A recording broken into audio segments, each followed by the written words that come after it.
everybody, in this tutorial we're going to be taking a look at the new depth of field highlight solver that got introduced in Corona 10. This thing improves the rendering of blurry highlights, an example of which you see in front of you right now. The image you're currently looking at was rendered without the new depth of field solver being turned on, and if we were to render the same image for the same amount of time with the new depth of field solver being turned on, well then it would look like this. So as you can clearly see, the new depth of field highlight solver can considerably improve the rendering of blurry highlights. Now the difference can be even more apparent than that if you compare your renders before they get to a noise-free state. So here's the same image, but just, we stopped the rendering process midway. And the blurry highlights really aren't looking good yet. This is without the new depth of field solver being turned on. If we turn it on, however, well then those blurry highlights look much better. Now the new depth of field highlight solver is, as is common with Corona, designed to be really easy to use. All you need to do is, you need to go into your render settings, go under the performance menu, and in there you just simply toggle the depth of field highlight solver to on. That's going to trigger a restart if you're using the interactive renderer. And if you're doing final rendering, well then just restart the rendering process there. And that's really all that there is to it. You now got the new depth of field highlight solver doing its thing.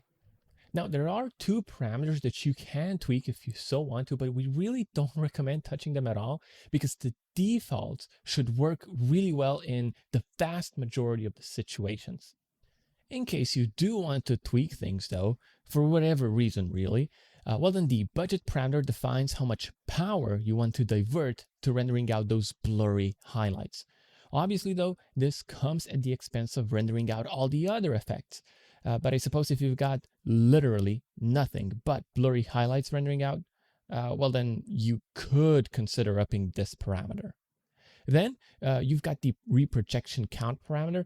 This thing is mainly there for debugging purposes, and the number itself changes how many times the highlight itself is projected back onto the image. So all in all, really, we recommend you leave these at their defaults.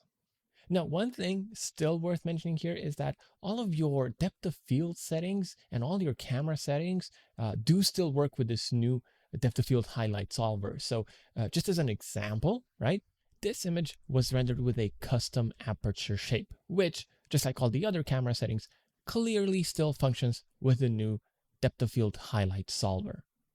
All right, so now we know how this new feature works and how you can turn it on.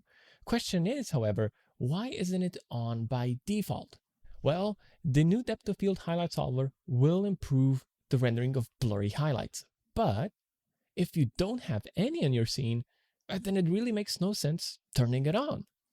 Doing that, turning it on that is, in a scene without blurry highlights might actually slow down the rendering process of the rest of the image. So ideally, you turn the new depth of field highlight solver to on whenever your rendered image has a lot of those blurry highlights in it. Now, this solver is also labeled as experimental, and that is because there might be a couple of corner cases here and there where the solver doesn't quite work as intended. That is why the label is there, and we do plan on improving this feature in the future. Okay, all right, so that's it for this one. Thank you for tuning in, and we'll see you in the next one.